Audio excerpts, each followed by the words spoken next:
Hello and welcome to Kisa Design. Today we're gonna make something rather unusual, at least for us. We're gonna take a piece of scrap titanium and turn it into a piece of art that you can put on your wall.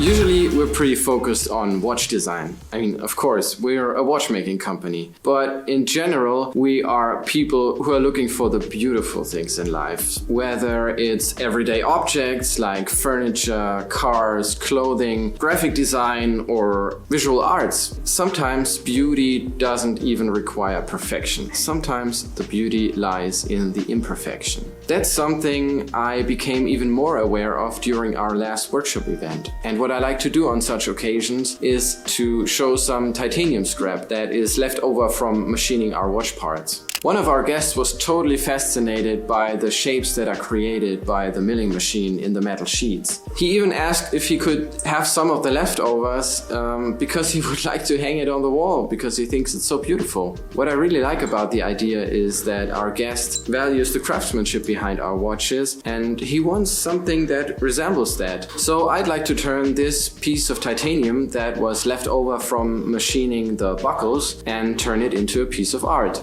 The idea is to build a simple yet pleasing frame for the sheet of titanium so that it's presented in all its glory. Also, I want to put a piece of acrylic glass in front of it so that you can cut yourself on the super sharp burrs that are left from the milling. Okay, this is all we need. The titanium sheet, of course, a pre-cut piece of acrylic glass, a pre-cut piece of plywood. It gives us a very nice background for the titanium sheet, some washers, some screws, and of course some drills and other tools.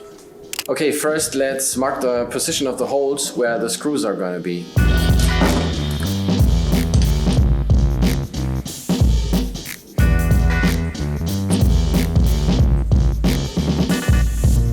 The holes are marked now. I'm gonna tape them together, the two pieces, the acrylic sheet and the plywood sheet, so that the holes are exactly the same in each sheet.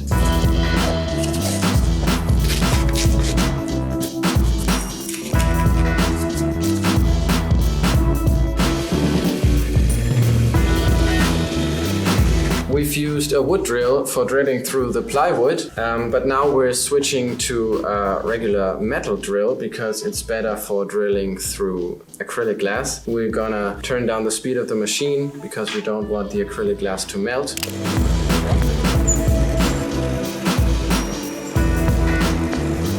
You remember when I said that sometimes the beauty lies in the imperfection? I think that's also true for this drill. I don't really know why, but it produces these weirdly shaped holes, but I think they're rather beautiful and they somehow look like flowers.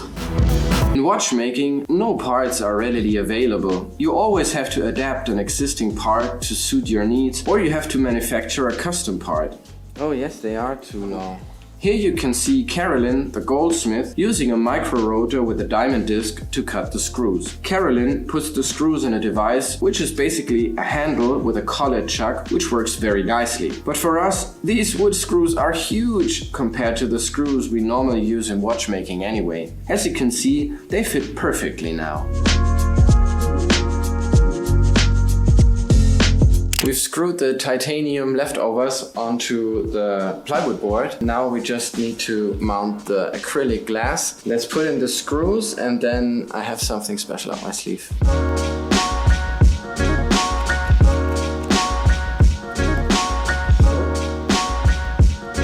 We need to put some washers onto the screws. We could actually use some regular store-bought washers, but I reckon that's a bit too plain, a bit too simple. So we're gonna use titanium washers and we're gonna anodize them in a beautiful green color. So that will add some nice detail to the piece of art.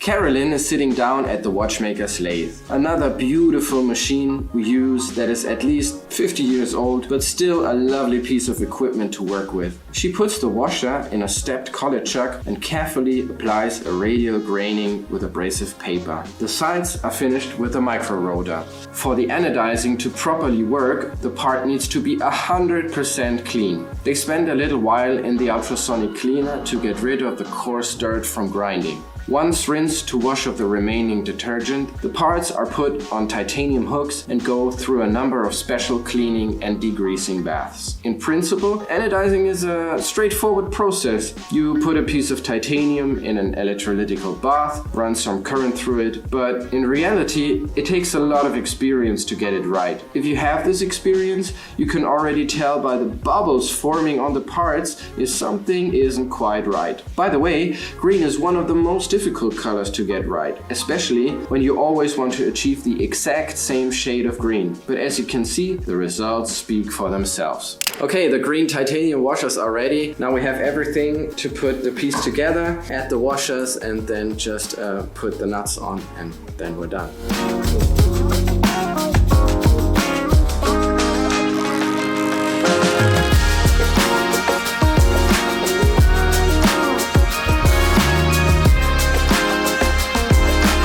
I think it looks very rough yet brittle at the same time, and what I also like is the little details the anodized titanium washers add. The whole thing is a real eye-catcher. As we've been inspired to build this by one of our followers or one of our guests, we'll give it to him as a gift, and I hope that he enjoys having it and putting it on his wall just as much as we did making it. That's it for today. Thank you very much for watching. If you want to watch another video where we anodize titanium watch parts, then you can click here and feel free to subscribe to the channel, and see you in the next one.